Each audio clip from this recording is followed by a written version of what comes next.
7:30. We've been up since about 5, and we're on our way to Mexico today. It was an early start to the day, and we still had an 11-hour flight in front of us, but it's hard to be upset when you're going to Mexico. Our flight left from Vancouver and flew directly to Oaxaca. Once we landed, we had a quick minute to stretch our legs before hopping in a car for another hour and on to our final destination, Playa Zipolite.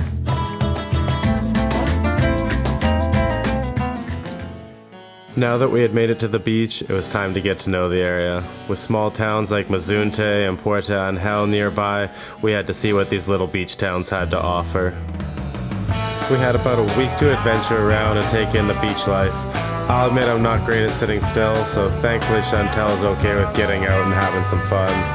Each town has its own vibe to it, but all of them have delicious food, the sound of the ocean, and all the beautiful sunsets that come with it. Okay, we're just getting ready to head out on a boat tour right now. I believe we're looking to go see some dolphins, some turtles, maybe some whales. We should be on the water for about 3 hours, so hopefully I don't get seasick. Part of our excursion is just going snorkeling as well. Brought the GoPro, see if we can get some shots in the water. Pretty dark, it's like 6:30 right now. 6? No, sorry, it's about 6 a.m. right now. So we'll be on the water for sunrise, which should be pretty cool. Well, our boat's captain never showed up, so we ended up skipping the ocean today. We got in touch with a conservation group over in Ventanilla who said they could take us on a boat tour through a lagoon of crocodiles and iguanas, so it was off to do that instead. The tour guides here manage the lagoon year-round, and during the dry season, they wade into the croc-infested waters and plant new mangrove trees, a vital part of the ecosystem. Among the crocs and iguanas, we also saw plenty of birds, lizards, and other small critters that call this place home. If you're in the area, I would definitely recommend seeing it for yourself.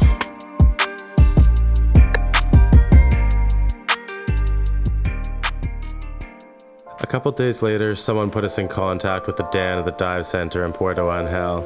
He assured us that he wouldn't leave us hanging like our previous captain. It didn't take long to get out on the open water, but the ultimate goal was to see the humpback whales that frequent the area, and Dan made sure that happened almost immediately.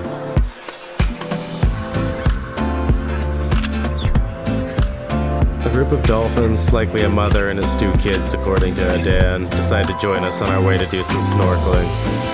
Unfortunately, the water was a little choppy and didn't provide for the best conditions, so it wasn't long before we hopped back on the boat in search of more of the spectacular creatures the ocean has to offer. If some time on the water is what you're after, I highly suggest these guys. The link will be in the description.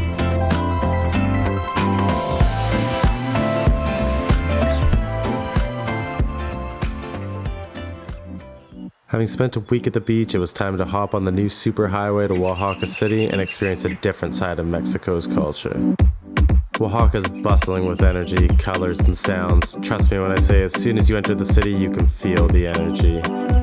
In just a couple short days, we saw parades, boxing matches, ate amazing food, and soaked in all the art and history. I felt like I could spend weeks here without getting bored.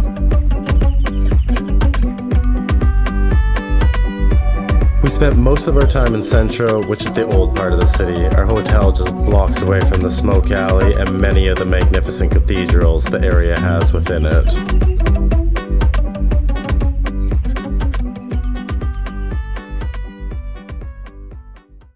All right, we're here up on Monte Alban, and it is absolutely beautiful. The ruins are everywhere around us.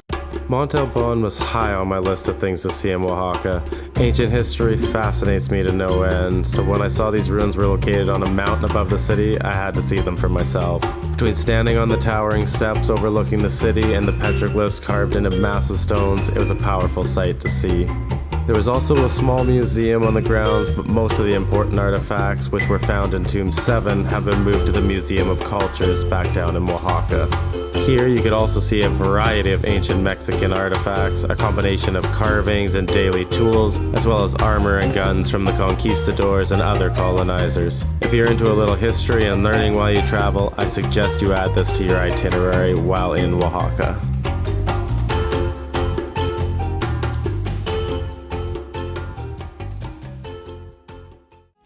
Well, all good things have to come to an end eventually. We closed out our trip back in Zipolite, soaking in the sun for a couple more days before it's time to head home. I appreciate you watching. If you liked what you saw, please subscribe, share, and like. It helps me make more of these in the future. Until next time, have a good one, and peace.